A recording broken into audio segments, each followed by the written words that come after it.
আমের আচার, আমের সিজন আমের আচার না দিলে হয় না। আজকে আমি একটা কাশ্মীরি আমের আচারের রেসিপি নিয়ে আইছি, টক মিষ্টি আমের আচার। তো আচারের রেসিপিটা কিভাবে কি করলাম দেখেন, আর আমার চ্যানেলটার সাথেই থাকবেন। আমার চ্যানেলের নাম ঢাকায়া ব্লগ। প্রথমে আমি আমগুলারে সুন্দর কইরা ছিলা এইভাবে কইরা কাইটা লিছি কুচায়া, মানে একটু বাড়ি রাখছি, অনেক বেশি চিকনও করি না আবার অনেক বেশি মোটাও করি না। ওখানে আমি আমগুলা বালা মতো ধুইয়া লিছি।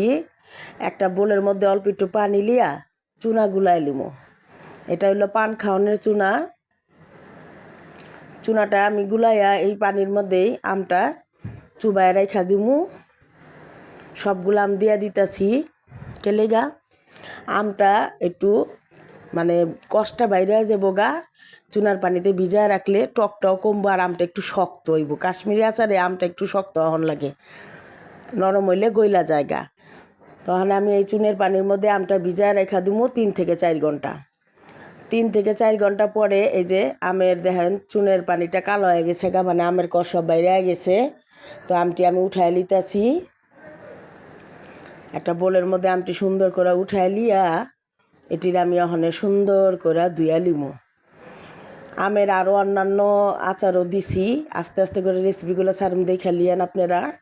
তো আমি ওখানে যে সুন্দর করে পানির মধ্যে ধুইয়া লিতাছি, প্রায় 3-4 বার ধুইয়া লিতে হইব, পরিষ্কার করে ধুইয়া লিতে হইব, যাতে চুনের পানির কোনো রকম কোনো কিছু ছিটা পোঠাও না থাকে, ঠিক আছে। ওখানে আমি পরিষ্কার সুতির একটা ওড়না বিছায়া লিছি, মানে সুতির কাপড় বিছায়া এই আমগুলো একটা একটা করে আমি সাজাইয়া মানে ছড়াইয়া দিতাছি। ঘরে ভিতরে দিছি, এটা রোদেও দেওয়ান যাব। তো আমি ঘরে ভিতরে দিয়ে দিচ্ছি, আর হইলো ফ্যানটা ছাইড়া দিচ্ছি। ফ্যানের বাতাসে হুগাইয়া আমটা একদম হুগ্ন হয়ে যাবো গা, পানিটা পুরাটাই না যাবো গা। এরপরে আমি আর কি আচারটা বানায় ফেলামু। ওখানে আমি কয়টা শুকনা মরিচ লিছি, শুকনা মরিচের বটু বাইছা লিমু। শুকনা মরিচগুলারে আমি ওখানে কুচাইয়া লিমু, সুন্দর করে কাইটা কাইটা লিমু, বিচ্ছিগুলা ফালাই দিমু। এটা হইলো জাস্ট শুধু কি সাজানোর লেগা আর একটা স্মেল আইব। আর আদাগুলারও এই যে আমি সুন্দর করে কুচাইয়া লিতাছি, আর এই যে সুন্দর করে কুচাইয়া লিছি। আর আদাগুলারে আমি এই যে গোল গোল করে কাটুম, কাইটা একটু ফুলের মতো ডিজাইন করুম। এটাও ডিজাইনটা করতাছি সুন্দর দেখানোর লেগা। আর আদাটা দিমু আচারের মধ্যে, একটা আদার একটা হালকা একটা ফ্লেভার আইব আর সুন্দর লাগবো সাজাইতে। তাই দেখেন আমগুলো কত সুন্দর হুগায় গেছে গা, দেখছেন? মনে হইতেছে কি আমি রোদে হুগাইছি, আসলে কিন্তু আমি রোদে হুগাই নাইকা। ওখানে আমি চুলার মধ্যে বড় একটা পাতিল দিয়া দিছি, আর অল্প একটু পানি দিছি, সামান্য একটু পানি দিছি, দিয়া পরিমাণ মতো চিনি দিয়া দিলাম। এটারে আমি আর কি পানির মধ্যে চিনিটা দিছি যাতে একটু শিরা শিরা হয়, চিনিটা গালানের লেগা। চিনিটা গইলাইছে, এই যে ওখানে আমি আদার টুকরাগুলা দিয়া দিব। আদার টুকরাগুলা দিয়া পানির মধ্যে, আদাগুলো আমি পানির মধ্যে দিয়া একটু হালকা মানে একটু বলকায় লিমু, আর সামান্য একটু লবণ দিয়ে দিলাম।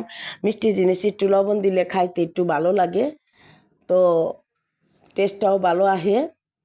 আমি লাড়া দিয়া দিতাছি যাতে চিনিটা আবার নিচে লাইগা না যায়। তো মোটামুটি একটু হালকা ঘন হয়েছে, অনেক বেশি ঘন না, তার তো রাহন লাগবো না আর কি, সোজা কথা। চিনির মধ্যে পানিটা দিয়ে গালাইয়া একটুখানি হইলেই আমগুলা দিয়ে দেবো। তো আমগুলা দিয়ে দিচ্ছি, আমগুলো ওখানে উপর নিচ করে দিতাছি লাইরা চাইরা।